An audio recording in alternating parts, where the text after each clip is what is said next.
Actually forgot to record. And I'll give it a couple of seconds and I kind of talk like this and tell my guy we're ready. And 5, 4, 3, 2, 1. And let me flip over to here. Hang on just a second. Oh, wait a minute. I got to get him to start editing. Hang on. Where did I put I had your bio right up here in front of me. And it went away. And he's going to have to cut all this out and he won't care. So anyway, okay, we're ready in a couple minutes. And hey, everybody, thank you for joining us again here on Your Time Is Now, how to thrive in any real estate market. And today I'm extremely excited to have Rachel Kilmer on with me. Now, Rachel is out of the Kansas City area. She's licensed in 2 states, Missouri and Kansas. She's a real estate agent there, but she wasn't always a real estate agent.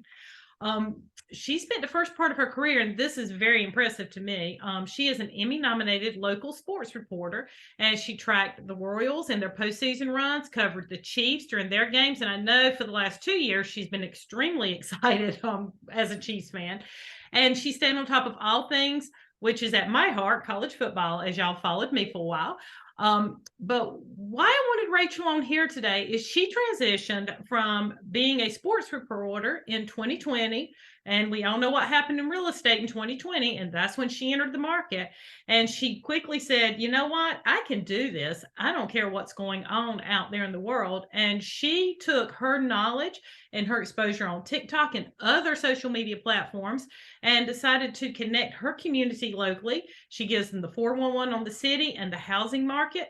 Since launching that TikTok with real estate, and these are some impressive numbers, she's gained more than 17,000 followers and over 2 million views. And that's how I found her. You may want to say she's still a rookie agent. She's been in the business now 2.5 years, but she has helped just in 2022 alone, and we all know how difficult that market was. She helped 36 families in Kansas and the surrounding area find a home, sold over $10 million worth of real estate, which again is very impressive in real estate in your first couple of years. I didn't do that much in my first couple of years. She does have a toddler, and now she spends her free time taking her daughter around to all the things that she enjoyed because she is a native of Kansas City. And I've talked enough about you. I know everybody wants to hear about you. So welcome, Rachel. Thank you for being here today.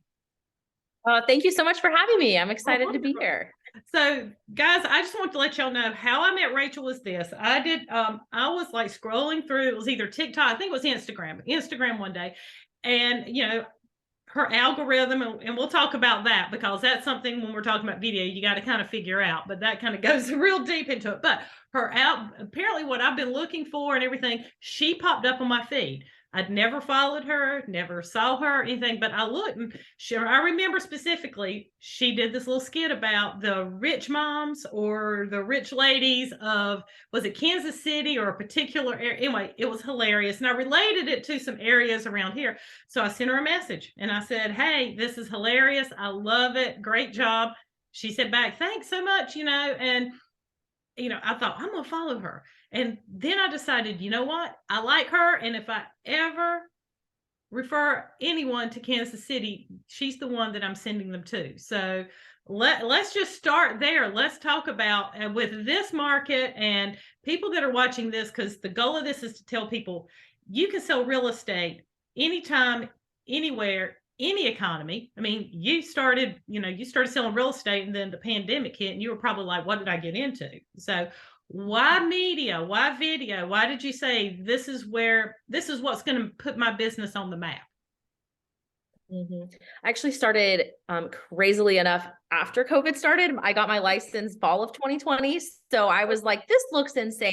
Let's do it. This seems like a great idea. But yeah, I knew from the beginning video would be a big part of my marketing plan because of my background in TV. But I thought it would be in YouTube and more long form videos. So I immediately started making long form videos. And that's still a big part of my business plan. The TikTok thing I kind of stumbled into because, well, kind of. My sister is in public relations and she was like begging me, Rachel, get on TikTok. What are you doing? Get on TikTok. But I at the time thought, well, that's for teenagers. I'm too old for that. Like that's, what am I going to do on TikTok? But finally listened to her and started kind of having some fun with it. I had one that went viral. I think, I don't remember if it hit 1 million views quite, but like 800,000 views or something like that. Um, which Oh, at the time, no. Oh, yeah. hang on. Hang everybody put Okay. a hold on it real quick. Okay. As you can tell, I have a dog. and that's Yes, that's the right. joy of doing this and doing video. You never know what you're gonna hit. But go ahead. Sorry about that. Go ahead. So Oh, no, you're fine. You're fine. Um, so that was really unexpected for me, the one that went viral. And then I thought, let's take this and capitalize on it. I met with a local lender that's a friend of mine that has a big following on TikTok, and he posts specifically about mortgages and loans. And so he has a really national following. He was like, no, you niche down to Kansas City, because that's the kind of tone that you're nailing is kind of our culture here within Kansas City. So I took his advice and my sister's advice, took it and ran with it. And then, yeah, the rich moms thing, Tinks is a big famous influencer that was doing that in like major, like New York and LA and all the big major cities. And so I thought, oh, that's pretty cute. I can make that local here. And so that's what I did. And those played off really well. I don't really make them anymore because there's only so many parts of Kansas City you can make those videos about. But yeah, that's kind of how it got started. So, well, and you just mentioned a couple of things that I think are very important because there's a lot of real estate agents, real estate investors, people out there that, and I mean, I was the same way with TikTok. I mean, I had an account forever and I still don't post probably like I should. I've got to get back in that, but I had an account forever, but never posted anything. And I think there's a lot of people out there and they think, well, this is for the kids, because, if this is for that.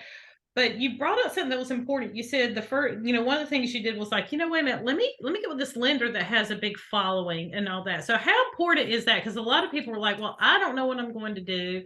Why should I bother somebody that, has a big following or is in my area to do this? So tell us about that and partnering up with someone and, kind of feeding off each other. And how important is that to help build your business using platforms like this? Yeah, it's not that we even really publicly our accounts didn't interact or anything really. We just grabbed a coffee and then we've kind of cultivated a friendship through that. And that is very helpful to kind of talk through, this is what I'm struggling with, what's the algorithm doing lately, what's working for you, what's working for me, and kind of trading ideas and kind of inspiring each other's creativity. And I think that's huge. And no matter what field you're in or what capacity of marketing you're doing, finding someone that's doing it well and kind of has the same ideas as you, and then kind of collaborating together almost. Oh, Yeah.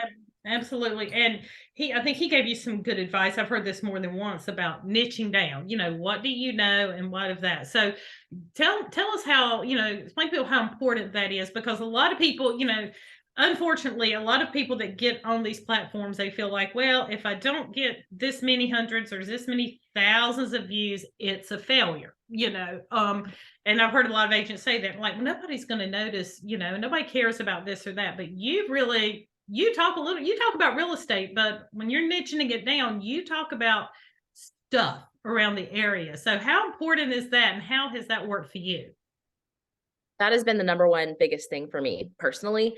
I post about real estate some, but very little. I mostly post about just living in Kansas City, what it's like, jokes about which roads have the worst potholes and, those kinds of things. And it's very tempting when there's like a fun trend that you think, oh, this would apply to this aspect of my personal life, to do that. But I've been really, really diligent about only posting about things that fit my niche. The tricky part about TikTok is we don't really know what they're pushing with their algorithm. They're not transparent about what's going to work with their algorithm. So it's kind of a guessing game.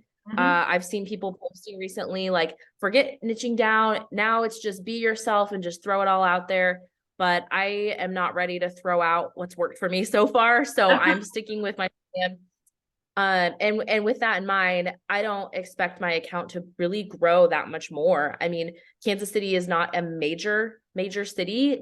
So I have, just shy of 18,000 followers. I feel like that's probably about where I'm going to stay because only so many people live in Kansas City and are on TikTok and are looking for this kind of content. So for me, my goal now is just to number one, I enjoy it. It's a fun part of my day to kind of function the creative side of my brain. And number two, just have fun with these people. I'm not out here trying to get a million views. I'm just trying to connect with these people that already have said they like my content enough to hang around. Absolutely. You know, and I think that's probably the most important thing. I think a lot of people who are starting to, or have an Instagram account, a TikTok account, or social media, you know, video in general, they don't realize that you don't need a million followers to make money. You don't need, you know, 10 million views. Now, if you want to be like some of the real estate agents, we're not going to mention any names here because sometimes they like that, sometimes they don't. But there's a, you know, we were talking about a couple before the we started the show here. But there are some that's their goal. And if that's your goal, I think that's okay. You know, if you want to be on TV eventually, or you want to speak on stage at Inman or this and that, but who says you have to have that? Because they could very well call you about, hey, you figured out how you can make money monetizing it, not with the ads, but with real people, you know, finding you and saying, I want to work with you. And, you know, and I think that's important. But what I want to talk about too is you've been in video and TV your entire, it sounds like, your professional career, you know, starting with the sports and all that. So how important because there's a lot of people out there, a lot of real estate agents and investors, because investors use this as well because they're wanting to buy properties and find things.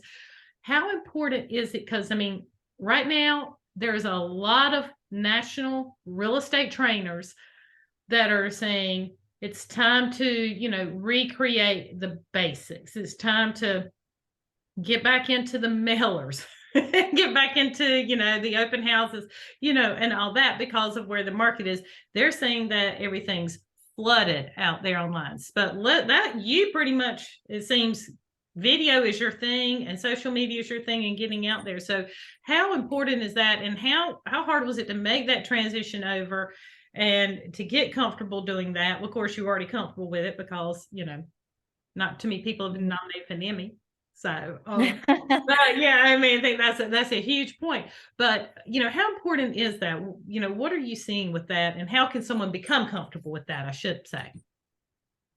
My hot take on this is if you are not comfortable doing video, you don't like being in front of a camera and it makes your palms sweaty and makes you dread it, don't do it. Why would you model your marketing plan around something that stresses you out and that you hate? That makes no sense. Such a good point. I think a good point. Yeah. I just think it's working for some people and it's kind of fun and novel. So I think a lot of people are like, every agent needs to be doing this. And I just don't think you should. I think if like we do this for a living because we enjoy it and we love it and we love the flexibility it allows for our lives. So why stress yourself out pushing yourself to do something that doesn't make sense for your personality or for your, you know, you might be better at open houses, or you might be better at door knocking, or you might be really good at analytics and geo farming a neighborhood that I'm not as good at those things. So it's like, do what makes sense for you and your personality is my biggest thing. Because it really is very evident in video content who is forcing themselves to do it or is being made to do it and is not comfortable, and who this is the fun part of their day. And that's where I fall. Absolutely. You know what? I love that because there, like I said, there are some national real estate coaches out there and they're saying, you got to do video. You know, you've got to get in front of the camera because that's where everybody is. And, you know, and I get that, but there are some people, like you said, I mean, I have a former business partner. He would not step in front of the camera if you paid him maybe for $1 million. But I mean, that was just, you know, his thing. He just couldn't, I mean, he didn't even like taking pictures. So, I mean, most agents, we love getting glammed up and doing our headshots, you know, with that. So, we mentioned algorithms. We talked a little bit about different things. So, because you're on TikTok and Instagram, you know, and TikTok's your biggest one. I feel, based on what you've said, and Instagram. But when we're talking about algorithms, how can an agent use those? Or, I mean, not going to say understand those because we're not SEO experts, but what advice would you give someone that's like, okay, I'm going to do what Rachel did. I'm going to look at all our videos and I'm going to make a video. And how do we get it out there? You know, how do they draw attention to, you know, what they're doing? What has worked for you? Yeah, it's different on every platform. Mhm. So TikTok is where I definitely have the biggest following. But I also get a good chunk of business from YouTube. Mhm. And I get Instagram is more like a nurturing platform almost. Like if someone likes you enough on TikTok, then they go follow you on Instagram, and then you like they react to your story. You kind of build relationship in that way. Mhm. And then Facebook, is its own beast as well. And I also post my videos to LinkedIn. So every single platform has a different algorithm. Mhm. My strategy is to focus on what's working for me. Mhm. So for me, that is TikTok and YouTube. Everything else I post the content to. There's actually a tool, a website called repurpose.io. And I have a referral code I can send out if anyone wants it. Just slide into my DMs and I'll send it, or you can Absolutely. go to We'll the put website. it in the show notes. We'll put it in the show notes. So Perfect. Yeah. definitely. I don't even know. I don't even know if I get anything off of it, but anyways, there's a link I can send you, but that's what we use. When I post a TikTok, that platform automatically distributes it to all the other platforms for me. So that's not optimizing the other platforms' algorithms, but it's better than nothing. So I focus on the TikTok algorithm and then think, okay, I already spent the time making this content. I'm going to repurpose it on these other platforms, even though it's not like the most optimized piece of content that Instagram wants to see necessarily, if that makes sense. So Yeah. TikTok, how I deduce what's working with the algorithm is trending sounds are always the number one thing. So as you're scrolling through your feed, what sounds are you seeing the most? Those are the ones you want to be using. When they launch a new feature, that usually gets pushed out a lot. Like they launched carousels, which is like a photo reel a few months ago, and those did really well for a while. Just this week, I saw that they added a option to just upload a single still photo. So I haven't messed with that yet, but I guess I need to, because it's, if it's a new feature, they push it usually. Um, and then whatever works for you. So like if you have a video that does really well, go back and look at it. What was it about this video that really appealed to people? And then kind of take that and use it in the future. That's how I do it anyways, because since we don't really have like a list from TikTok, this is what works. You have to kind of just figure it out yourself. Yeah, absolutely. Because I mean, the other day I posted something because I noticed, I mean, I don't have that many followers because I'm not done a lot with TikTok, but I've noticed that like one video had 1,000 views. And for someone who had never done anything, I was like, oh, that's pretty good. That's not bad. And I didn't really push anything on it. So, but I noticed that the numbers were significantly going down. Like, it was like, I think I had 8 or 10 on there. And I think the last one had like 30 something views. And I'm like, well, what's going on with this? And then I was posting at the time that they said in a previous class I took, these are the best times to post on TikTok. And now someone told me yesterday, they said, we think TikTok's changing their algorithm to where it's more like YouTube, where they want you to post, or like on Instagram, what they want you to post several times a day. They're going to look at that. And I was like, so with that, but I'd never thought about the trending sounds. And you're talking about like the reels that people are posting, like when you have is that like the backgrounds, like I call it like the pre-made stuff, or the pre-made filters with the songs or things. So is that what you're talking about as far as the trending sound? It's almost like a video meme. It's like when Okay. there's an audio, like it's like a scene from a movie and they're like, oh no, there goes the car. And then you voice over it and you're like, oh no, there goes the car. And then your caption is like, oh no, there goes another person moving from Jackson County to Johnson County, or whatever applies to your area. Okay. So yeah, the trending sound is like basically like the meme concept Okay. almost. I've never thought about that. And thank you for sharing the Repurpose IO, because I didn't know anything about that. And so in case anyone is out there, going, okay, what does this mean with if it's sharing across all platforms, but it's not doing the algorithm? Because I didn't know anything there was something like that. And like I'll do the TikTok video and then I might download it, and then I'll take it over to Instagram and upload it, but you have to do that from your phone. And you have, and you have to, that does take a lot of time. So, so what you're saying, well, now we'll repurpose. Let's talk about that a minute, because I know a lot of people are probably gonna, when we get the link, they're gonna click on, they're gonna download it, give you the credit for it. Thank you very much. With that, is it only for TikTok that carries over to the other? But if someone's using Instagram more, will it put it on Instagram and then carry it over to the other platforms? So Yeah, it's completely customizable. Whichever platform you can set it up a million different ways. where all your Instagram videos then go all these places, all your TikTok videos then go all these places, all your YouTube videos then go all these places. So you can do it all. It's not free, but it is the best money you will ever spend because it is time consuming to do this yourself. And what I mean about not optimizing the other platforms algorithm is like Instagram Reels, different videos do better on Reels than on TikTok. You know, like TikTok tends to be better with like the comedy and like me, you know, the trending sounds. I feel like Instagram does better with like the more aesthetic, like really pretty Reels. So like if you make a really pretty house tour on Instagram that blows up and then you repurpose IO it over to TikTok, it may not do as well on TikTok. And vice versa. So like my like really funny memes that blow up on TikTok then do nothing on Instagram Reels sometimes. So, but to me, I'm like, it's still a piece of content that I put out there, which is good. For me though, that's because I'm really, really protective of my algorithm on TikTok. I do not repurpose other videos to TikTok, only TikTok to other platforms. Just because I'm really defensive of that algorithm more than my other platforms where I don't perform as well. Absolutely. And so when you're talking about that with TikTok and you have the most followers and the most engagement on TikTok, of course, let's talk about the elephant in the room. And if, you know, they're going to ban TikTok, you know, and all this, because there is another person that I've done a podcast interview with, and her whole philosophy is build your email list. She very rarely does any type of social media. She does a little bit on Facebook. And of course, like we said, that's its own little, you know, world out there, I guess.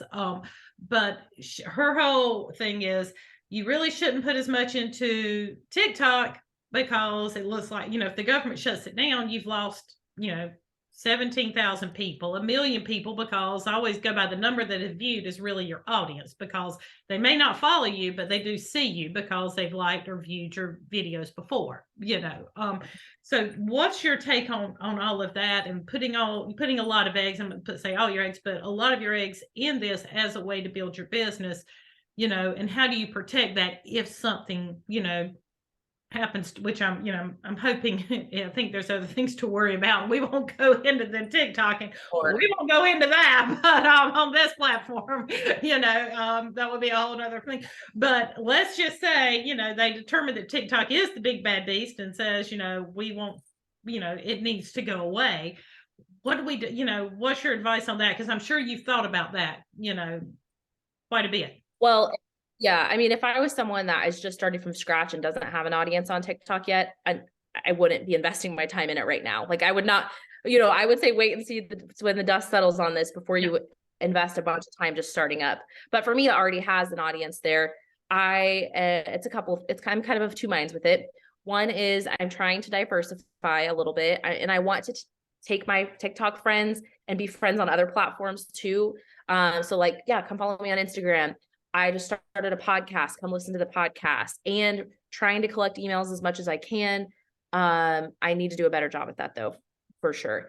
The other thing that I'm doing is I can't control that. So what I can control is my attitude and my effort and just doing what's working for me. And then if it does get taken away, I'll cross that bridge when it gets to it. So I am preparing for the worst, but also just kind of living in the moment and not letting like, you know, things that are completely out of my control control what I'm doing, if that makes sense. I think that's the best answer I've heard, because there's a lot of people with millions of followers, and sometimes, and I'm going to make a comment and then we can talk about that, because a lot of people say, oh, I know this agent, he has, you know, 100,000 followers on Instagram, or they have, you know, 200,000 followers or 1,000,000 followers on TikTok. But then when you look at the likes, you know, on those platforms, you know, someone's got 100,000 followers on Instagram, but this post has, you know, 280 likes. And that makes me, you know, I tell a lot of people, we don't know if those are real followers or not. So, you know, with all this changing going in, tell me, you know, tell me what you think about that, because that's another concern I've heard people say. It's like, well, how can I compete with X and X? You know, he's in our market and he has this many followers. And I'm like, but have you seen how many likes they get? You know, they've got 50 likes or 100 likes and everything. How do you, when someone says, well, what's the issue with that? How does that, you know, how do you address that, I should say? Yeah, I've never bought a follower in my life on any social media platform. I just am all about like genuine connection. And I think it's one of those things where you just have to put your head down and stay in your lane. If that guy has 100,000 followers, that's awesome. Good for him. I don't need 100,000 followers. I don't really want 100,000 followers. I want to have genuine connections with the people that do actually like me and aren't paid recruits, you know? So that works out great for me in that when I do have a client that comes from TikTok, we hit it off so well because we have the same sense of humor. We feel like we know each other. We're from, you know, we have a lot of times similar backgrounds, similar interests. So for me, it's like being really genuine and organic works beautifully. Now, maybe there are people that have figured out how to convert paid followers into leads. I don't know. I could see a case where if you're like, I just really hate social media, I don't want anything to do with it, buying some followers to make yourself look, you Mm-hmm. know, when you're bad at it and don't want to do it. I could see a case for that if you never actually intend to convert leads from it, but more just when people Google you, you want to look legit. I could see that, but I've never done it. And I just don't worry about it. I worry about what works for me. And if it works for them, that's great. Oh, absolutely, because you know that is a big concern with people that are just starting. It's like, how do I get followers? Well, I can give this person, this company here in this country, $200, and all of a sudden we've got 50,000 followers, and it's like that's not really how it works. But you just mentioned something that I think is worth expanding on a little bit, and you said when you get your clients from TikTok, you have the same likes, same sense of humor. It's like you kind of already know each other. And I think that's very important for people, even new agents starting out. They're thinking about, getting, how do I build my business? Do I do open houses? Do I, do this? Do I go to networking events?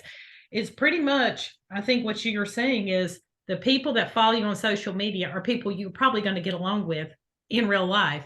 And that may make your job a little bit easier. So tell me a little bit about that. Yeah. I mean, it definitely does. I'm trying to think if there's been an instance where that hasn't been the case, and I can't think of one. Mm-hmm. Everyone I meet on social media, they're the kind of clients that buy their first house with me, and we are friends, and we send each other memes and like each other's posts. And I know in 3 years when they get a killer promotion, they can move up in house, we're gonna do it again, you know? So Mm-hmm. I love that, not just from like a tactical business standpoint, but from like a feeling a very like fulfilling and joyful career standpoint of like that is really rewarding to kind of be like alongside them through their journeys as a friend that and they're like go-to real estate agent. And so it's kind of like the same concept of like nurturing your sphere that people talk about, except it's just kind of organically happens online. So Yeah. it's really cool. Yeah. Absolutely. And plus they're going to tell, they're going to be people that are going to share your posts, share your name, and you don't know if someone that you got over here came from there. So that's very good. Now, talking about people that see your posts, let's talk about comments, because I've heard from a lot of people that I work with, that agents that I help out and coach and mentor. It's like, oh, I don't want to do this because I only keep my Facebook's public. Anybody can see my Facebook because I don't post anything on there, that I wouldn't say to anybody, in real life. And there's some family stuff on there. There's some real estate stuff, but I look at it as any other thing. A lot of agents are like, I'm not going to friend another real estate agent. I'm going to keep my Facebook, private. I'm going to keep my Instagram private and this, that, because I don't need anybody commenting. And I mean, I had a nasty comment a couple of years ago. Well, it's been about a year ago. I used to do it during COVID. Well, it's 2 years ago, I guess, during COVID. I did a daily video, just kind of talking. I mean, you couldn't get out there. You couldn't do anything. And it was during the winter. And apparently I wore the same black sweater 3 times. And someone didn't like that sweater. And so I just took the sweater out in the next one and I said, y'all like my sweater? And I just kind of made it like it. And that was one of the most watched videos. And I mean, I was like, user 123452700 does not like my sweater. They asked me, did I have any other clothes? So, and it hurt my feelings to begin with. And I'm like, no, we're turning this around, So you've got a lot of followers, you have a lot of views, you're going to get a lot of comments, good, bad, and ugly. So how do people deal with that? The ones that are like, I don't, it hurts my feelings. Someone's gonna, say something about me that I don't know that may be, halfway around the world. So how do you deal with that? Well, if you know that about yourself, that you are very sensitive to that kind of thing, then video may not be the path for you. You do have to have a thick skin. Yeah. I started working in local TV news in 2013. So back then I would get phone calls from the little old lady that watched the news and thought my hair was bad or my shirt was ugly, or, so I'm used to it. I do get I just laugh. I comments. just can't imagine somebody calling because they didn't like your hair.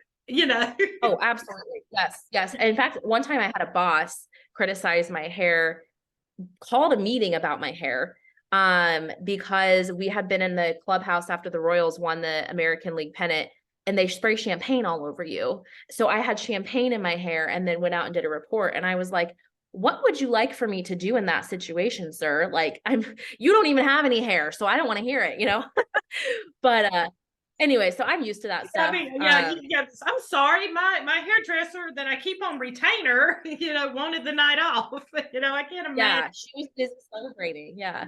I just, Yeah. I mean, so what, Yeah. when someone does that, I mean, how do you address it? Because there are a lot of people that are going to say, well, and I always say, don't turn your comments off, because that is showing engagement. Let's leave them on. And it hurts your engagement. I don't know. I just kind of let them roll off my shoulders. I don't delete, I don't block unless it's really like something that would offend other people, like really vulgar or whatever. My friends and my family get more fired up than I do. They'll screenshot it and send it to me, like, can you believe this? I'm like, oh yeah, I saw that while I was eating breakfast. I don't know.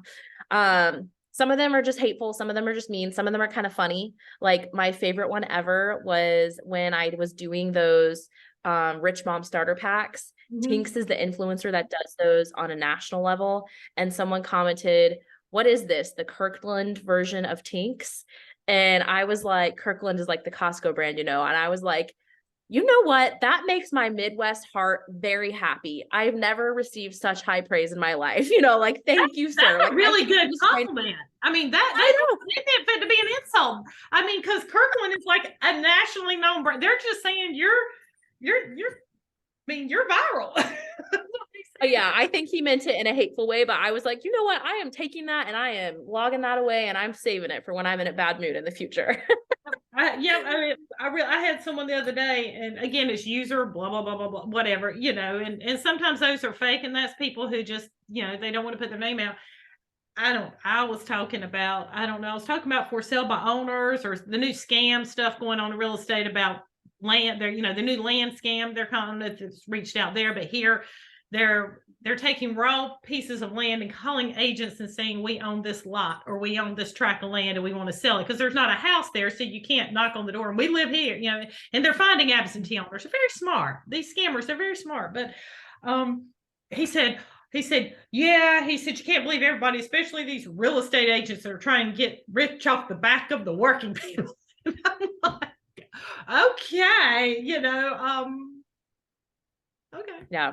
So a lot of them I'm like, yeah, a lot of them I'm just like in my head, I'm like, well, that seems like a you problem. So I hope that you can figure that out. Absolutely. So that's good advice, though, that if you are not thick skinned and you're thinking about doing video, you need to figure out, okay, am I going to let this get to me, or am I going to just, tread ahead and and do this? Well, we're almost at the end of our time, and I wanted to ask you, so if someone came to you and said, well, Rachel, you've got your background in media, you've got this or that, where do I start? What would be the number one piece of advice you would give somebody to say, that's struggling in real estate or not understanding this market? And of course, now you've been news is your background, it was, sportscasters and all that. I'm a big proponent of, I don't watch the news. I do watch the sports news, but I don't watch news, with all of that. But a lot of people are like, well, you've got this going on and that going on. And, one day real estate market's up here and one day it's down here. I don't know what to do. I don't know how to build my business. What's your number one piece of advice? It's like, what do you want everybody to know? On a very high level, I would think about what is fun to you. What do you enjoy doing? And find a way to make that your marketing plan. because for me, this was it exercises my creativity, and it's a skill set that I've enjoyed. I was sad to leave TV. And so it's so fun to me that I still get to pull on those skill sets. For you, that might be something entirely different. It might be baking, and you're known as the baking real estate agent that bakes cookies for all your clients, or whatever it is. I think this job should be fun. So take what's fun to you and what you're good at and make that your marketing plan. That is such good advice, because most agents, if you notice, when they start doing video, they're talking about, well, here's the market trends and this many houses have sold and that, and they think that's what they're supposed to do. And it's very hard to make that kind of material fun. It really is. It's kind of boring. I don't want to watch it, I don't. So that is some of the best advice I've ever heard, besides I took the notes, the repurpose.io. Give me that affiliate link in case maybe they'll give you a discount or something, but I'm gonna do it. So well, thank you for being here with us today. This is just, I know there's so many nuggets that you have said. And if you are a real estate agent, follow Rachel, connect with her. You can send her referrals, she can send them to you. And, we didn't even talk about that. I think that's a whole nother, podcast or video, but, it's another way to connect, not just with your clients, but with agents all around the country, is to get out there and do video. All of her social media links will be in the show notes, as well as her affiliate link for repurpose.io. Thank you for that gift today. I think that's huge. And if y'all want to like this, share this, tag either one of us, when you share it, we would greatly appreciate it. And just remember, it's always a good time to thrive in any real estate market. Thanks for joining us today. Bye.